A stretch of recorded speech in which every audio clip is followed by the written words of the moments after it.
Hello students, मैं हेमलता सेन आज आपको कक्षा 7 के अध्याय 2 को पढ़ाऊंगी, जिसका नाम है सेकेंडरी मेमोरी। तो बच्चों, आपने इनपुट डिवाइसों के बारे में पढ़ा होगा। इनपुट युक्तियां वो होती हैं जिनमें हम कंप्यूटर में डाटा को इनपुट करते हैं, डाटा को डालते हैं, डाटा को प्रविष्ट कराते हैं। जैसे कीबोर्ड हो गया, कीबोर्ड से हम कुछ भी टाइप करते हैं, कहा जाता है कंप्यूटर के अंदर। और आउटपुट युक्तियां वो होती हैं जो कंप्यूटर के अंदर जो डाटा है हम उसको प्राप्त करते हैं, जो इन्फॉर्मेशन उसको प्राप्त करते हैं। जैसे अगर कुछ भी आपने कीबोर्ड के थ्रू इनपुट किया तो वो डाटा जो है आप मॉनिटर स्क्रीन पे देखते हो, या तो कंप्यूटर में जो डाटा है, आवाज़ है, कोई सॉन्ग्स है, आप स्पीकर के थ्रू सुनते हो। तो यहाँ पे आप क्या कर रहे हैं, कंप्यूटर के डाटा को आप प्राप्त कर रहे हो, सुनकर प्राप्त कर रहे हो। तो वहाँ पे जो सुनने के लिए जिस डिवाइस का उपयोग कर रहे हो वो आउटपुट डिवाइस है। वहाँ स्पीकर क्या हो गया, आउटपुट डिवाइस। और जो मॉनिटर है वो भी आउटपुट डिवाइस, क्योंकि वो डाटा को शो कर रहा है, दिखा रहा है आपको। तो ये जो चैप्टर है आपका सेकेंडरी स्टोरेज डिवाइस के बारे में है। तो कुछ युक्तियाँ ऐसी होती हैं, कुछ डिवाइसें ऐसी होती हैं जो कि इनपुट का भी काम करती हैं और आउटपुट का भी काम करती है। मतलब उसमें आप डाटा को डाल सकते हैं और फिर डाटा को उस डिवाइस से प्राप्त कर सकते हैं। तो ऐसी डिवाइसों को हम मास स्टोरेज डिवाइस या सेकेंडरी स्टोरेज डिवाइस कहते हैं। तो आपका जो चैप्टर है कि कुछ कंप्यूटर पेरिफेरल इनपुट और आउटपुट दोनों कार्यों को करने में सक्षम होते हैं। ये डिवाइस जिनमें टेप और डिस्क ड्राइव आते हैं। तो ये जो मैंने आपको बताया ना, सेकेंडरी स्टोरेज डिवाइस जिसमें हम इनपुट आउटपुट दोनों करते हैं, तो टेप और डिस्क जो उपयोग किए जाते हैं या डिस्क ड्राइव होते हैं, उनको हम सेकेंडरी स्टोरेज डिवाइस कहते हैं। कंप्यूटर के लिए सेकेंडरी स्टोरेज की तरह कार्य करते हैं। सेकेंडरी स्टोरेज को परमानेंट मेमोरी भी कहते हैं। कंप्यूटर में दो प्रकार की मेमोरी होती है, एक अस्थायी प्राइमरी मेमोरी होती है, दूसरी सेकेंडरी मेमोरी।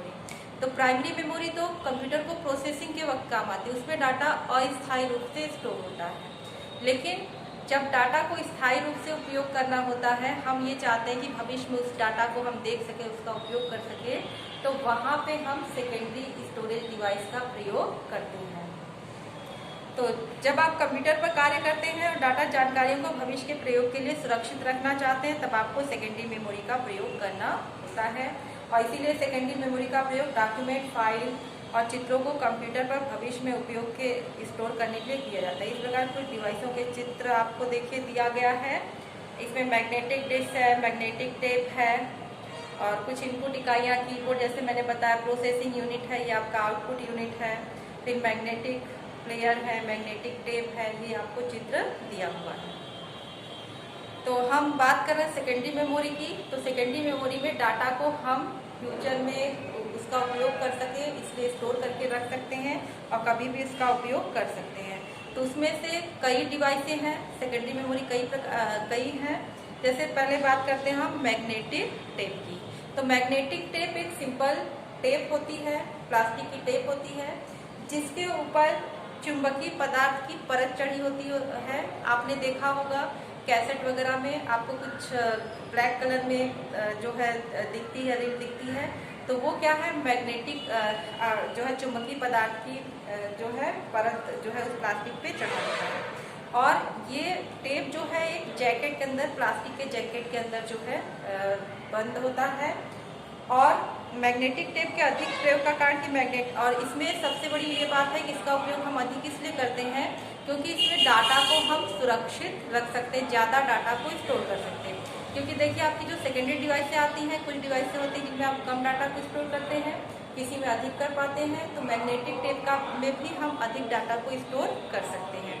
लेकिन इस डिवाइस में जो मैग्नेटिक टेप होता है, उसमें डाटा को हम एक सीक्वेंस में स्टोर करते हैं। और डाटा जो है एक सीक्वेंस में स्टोर होता है। जैसे आपने सॉन्ग से रिकॉर्ड किया, गाना नंबर 1, 2, 3 इस तरह से। अब आपको गाना नंबर 1 खोलना है, जो है 3 पे जाना है, तो पहले आप 1 को फॉरवर्ड करेंगे, 2 को करेंगे, फिर आप आके 3 को खोलेंगे। तो इस तरह से मैग्नेटिक टेप जो होता है, ये इसमें आप सीक्वेंसली डाटा को स्टोर करते हैं और सीक्वेंसली डाटा को आप एक्सेस भी करते हैं। तो इसीलिए इसका उपयोग हम ज़्यादा डाटा स्टोर करने के लिए करते हैं। और जैसे बैकअप वगैरह लेना है, जो फाइलें हम कंप्यूटर में जो है बाद में भी सुरक्षित रहें, बैकअप बैकअप लेने के लिए करते हैं, या इन फ्यूचर उसका उपयोग जो है बार बार न करना हो तो वहाँ हम मैग्नेटिक टेप का प्रयोग करते हैं। क्योंकि इसमें लोग थोड़ा सा इसलिए इसको उपयोग करने से जो है उपयोग करना कम पसंद करते हैं, क्योंकि इसमें डाटा को एक्सेस करने के लिए आपको सीक्वेंशियली डाटा को एक्सेस करना होता है। तो टेप जो होता है इसमें डाटा बैकअप के लिए इसका प्रयोग हम करते हैं। आजकल मैग्नेटिक टेप ज़्यादा समय तक नियमित प्रोसेसिंग में प्रयोग नहीं किए जाते। मैग्नेटिक टेप को सुविधानुसार टेप ड्राइव में प्रोसेसिंग के लिए लोड किया जा सकता है। जैसे ही टेप ड्राइव में लोड होते हैं, मैग्नेटिक टेप ऑनलाइन हो जाती है, अर्थात डाटा तथा प्रोग्राम कंप्यूटर सिस्टम में टेप पर पहुंचने के योग्य हो जाते हैं। जब आप उसको लगाते हैं तो वो आपका उस टेप में डाटा पहुंच जाएगा, और जब प्रोसेसिंग पूरी होती है तो टेप को ऑफलाइन स्टोरेज के लिए हटा दिया जाता है। कि मतलब आप कंप्यूटर में उसको लगाने की जरूरत नहीं है, आप उसको हटा देंगे, डाटा आपका स्टोर हो जाएगा। तो इस प्रकार सिस्टम पर सभी फाइलें आसानी से बैकअप की जा सकती हैं। प्रयोगकर्ता बड़ी मास्टर फाइलों के बैकअप के लिए स्टोरेज और रिट्राइवल सिस्टम का प्रयोग करते हैं। ठीक है, तो यहाँ पे जो मैग्नेटिक टेप के बारे में मैंने आपको बताया,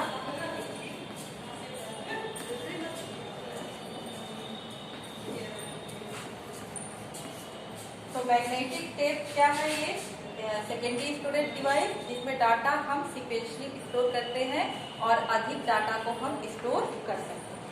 अगला आता है हमारा मैग्नेटिक डिस्क।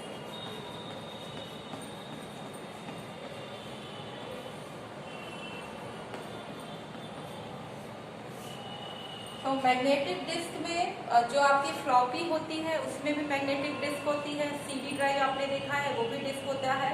तो इसमें क्या होता है कि ये डिस्क आप देखते हैं गोल बनी हुई होती है, और इसमें जो है इस तरह से ट्रैक बने होते हैं। ये आपको दिखाई नहीं देता है सीडी में, लेकिन जो लेयर की जो है इस तरह से इसमें ट्रैक बने होते हैं, और ये ट्रैक जो है डिवाइड होता है सेक्टर्स में।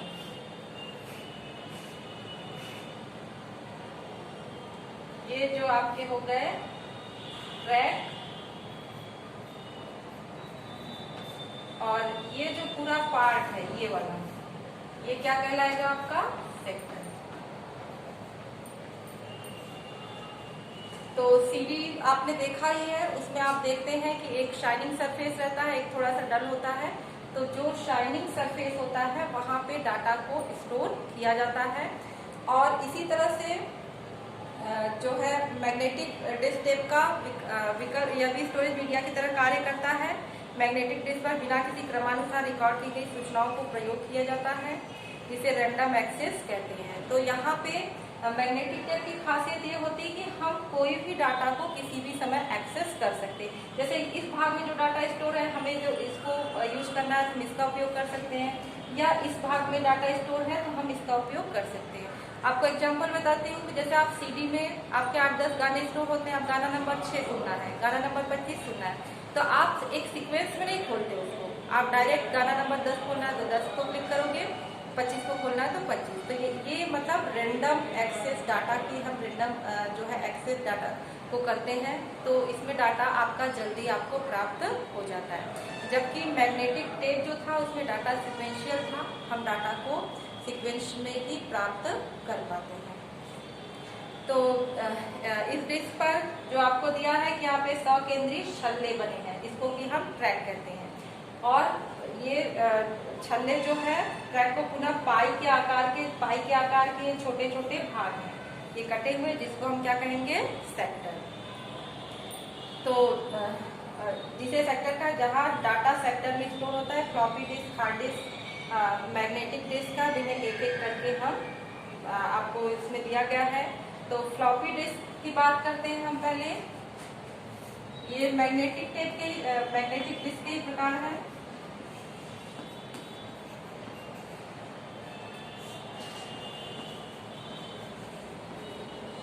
तो फ्लॉपी डिस्क जो है ये 1967 में IBM कंपनी के एलन शुगार्ड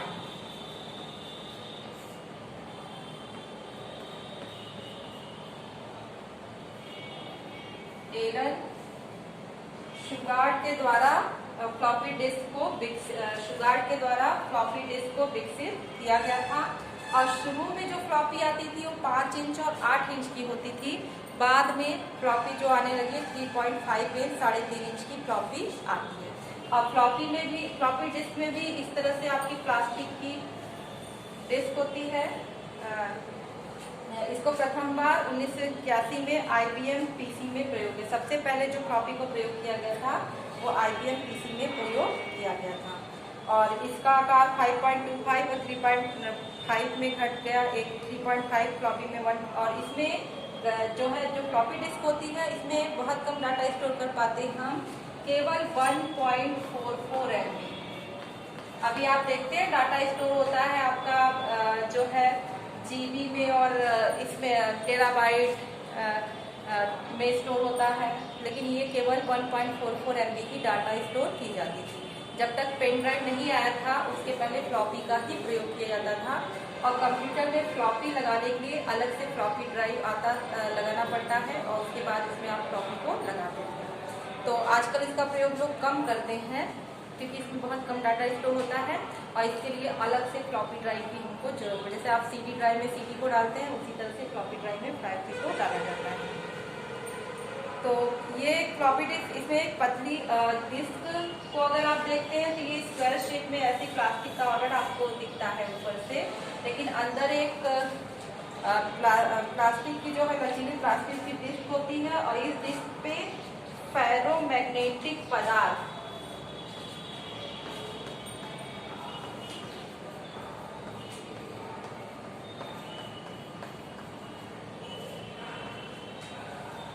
फेरोमैग्नेटिक पदार्थ का जो है इस डिस्क पे लेप चढ़ा हुआ होता है और परत चढ़ी होती है, और इसलिए फ्लॉपी डिस्क के नाम, इसको हम इसीलिए जो है फ्लॉपी डिस्क कहते हैं। फेरोमैग्नेटिक पदार्थ के लेप के कारण ये जो डिस्क होती है जिसमें डाटा स्टोर करते हैं, इसे हम फ्लॉपी डिस्क कहते हैं। और इसलिए यह डिस्क लचीली प्लास्टिक जैकेट से ढकी होती है, और यह मीडिया डायरेक्ट एक्सेस या रैंडम स्टोरेज होता है। इसमें हम ये भी डायरेक्ट एक्सेस कर सकते हैं। आपको बताया ना कि जो ये किसका प्रकार है, मैग्नेटिक डिस्क का। इसमें भी कोई भी आप मतलब डाटा को डायरेक्ट एक्सेस कर सकते हैं, सीक्वेंस में जाने की जरूरत नहीं होती है। और इसमें हम सीधे इस सूचना को पढ़ सकते हैं। फ्लॉपी डिस्क को डिस्केट के नाम से भी जानते हैं। फ्लॉपी डिस्क को हम डिस्केट भी कहते हैं। फ्लॉपी डिस्क को डिस्केट सस्ते, सुविधाजनक, आसानी से उठाए जाने वाली सबसे बड़ी खासियत ये होती है कि इनका आकार केवल 3.5 इंच का होने के कारण इसको आसानी से आप एक स्थान से दूसरे स्थान ले जा सकते हैं। और इसमें जो है डाटा आपका भरोसेमंद होता है, मतलब जो डाटा स्टोर किए हैं मिटता नहीं है, और इसमें बड़े कार्य स्टोर करने की क्षमता नहीं होती है, ड्राइव स्पीड की भी कमी होती है, इनके प्रमुख भाग निम्नलिखित है। अब यहाँ पे फ्लॉपी डिस्क के कुछ भागों के बारे में बताया जो फ्लॉपी डिस्क बनी होती है। तो सबसे पहले इसमें आता है रीड राइट हेड। जो फ्लॉपी डिस्क का भाग होता है वो होगा आपका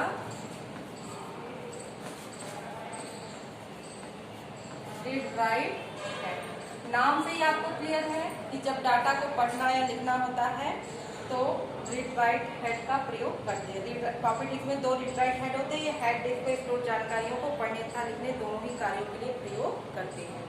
तो जब भी डाटा को पढ़ना लिखना होता है तो ये 2 रीड राइट हेड बने होते हैं, एक रीड के लिए, एक राइट के लिए, तो उन हेड का प्रयोग किया जाता है। दूसरा होता है स्टेपर मोटर।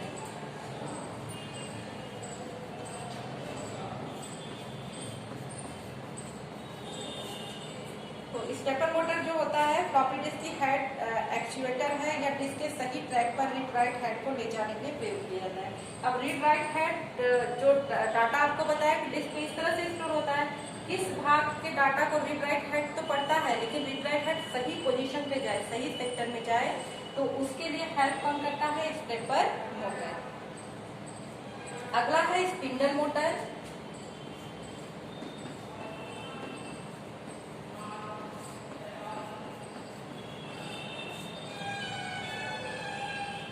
तो स्पिंडल मोटर जो है विशेष मोटर होती है जिसका उद्देश्य डिस्क को घुमाना है। जब आप देखते हैं ना CD भी आप लगाते हैं, क्या होता है, डिस्क मूव होती है।